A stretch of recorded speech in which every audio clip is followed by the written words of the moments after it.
देखते हैं geography of India general introduction, इस लेक्चर में समझते हैं। तो देखिए सबसे पहले हम भारत का नामकरण के बारे में समझते हैं। ये बहुत ही इंपॉर्टेंट है क्योंकि 1 से 2 क्वेश्चन प्रत्येक प्रतियोगिता परीक्षा में यहाँ से पूछे गए हैं।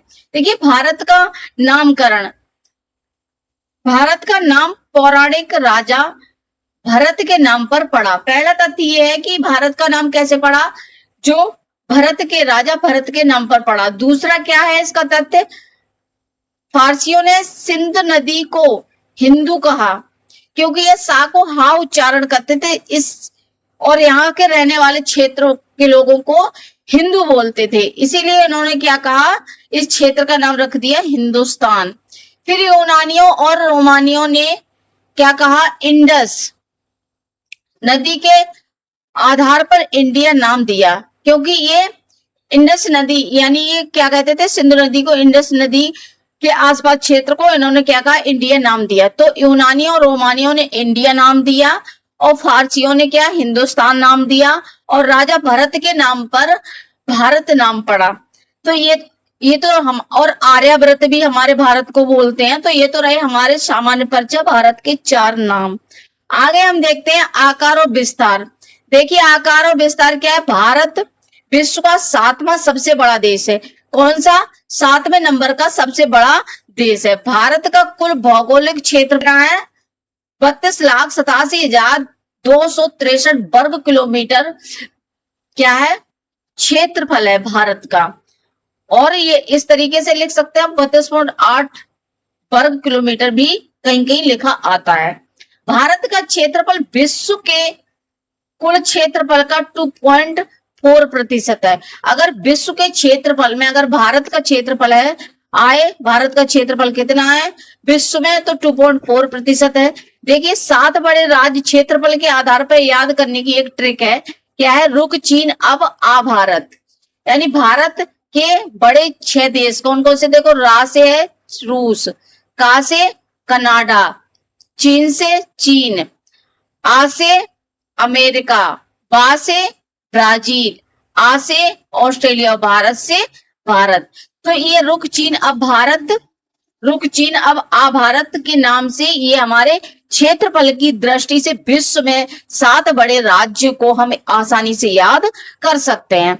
अब देखिए आगे देखते हैं, 22 डिग्री उत्तरी अक्षांश के दक्षिण में भारत का आकार दक्षिण की ओर सकरा है।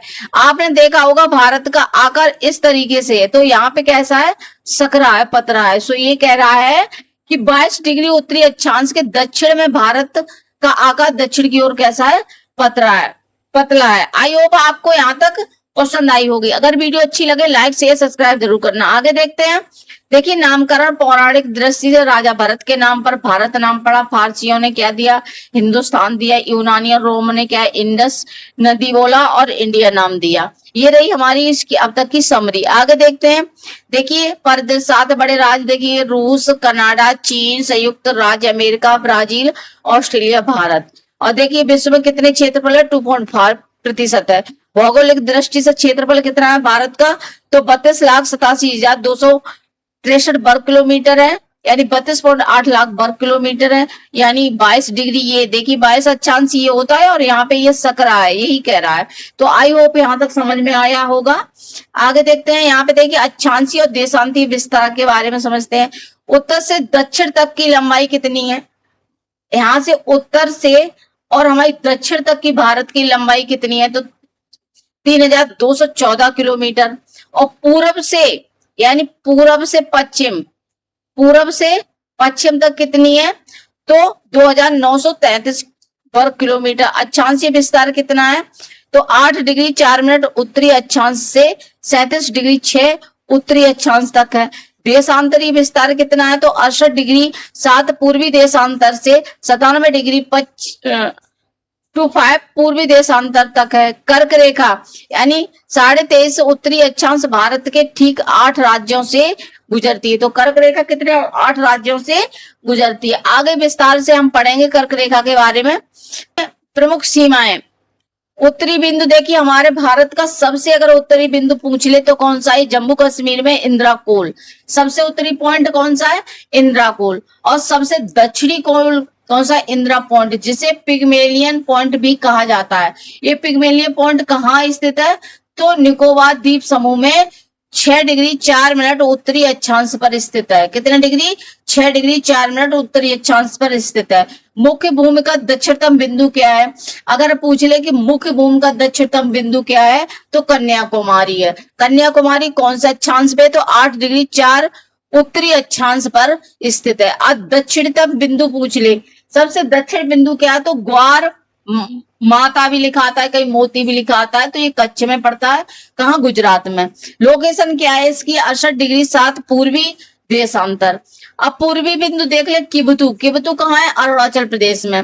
सबसे हमारा पूर्वी बिंदु क्या है हमारे भारत के एरिया का, तो किबुतु कहाँ पड़ता है, अरुणाचल प्रदेश में।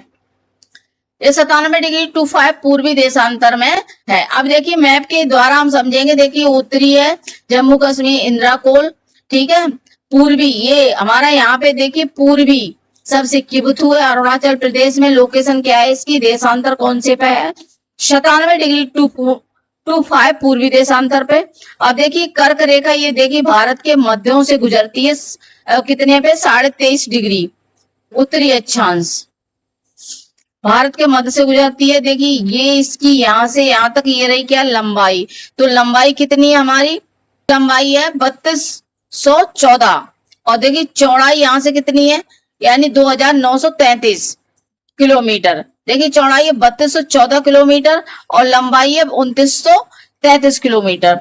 दक्षिणतम बिंदु अगर भूमि का पूछ ले तो कन्याकुमारी है, और वैसे क्या है सबसे दक्षिणतम बिंदु पूछ ले तो पिग्मेलियन पॉइंट इंदिरा कोल है, कहाँ है, निकोबार द्वीप समूह में स्थित है। कौन से अक्षांश पे है, तो 6 डिग्री 4 मिनट उत्तरी अक्षांश पे स्थित है। आगे देखते हैं मानक समय।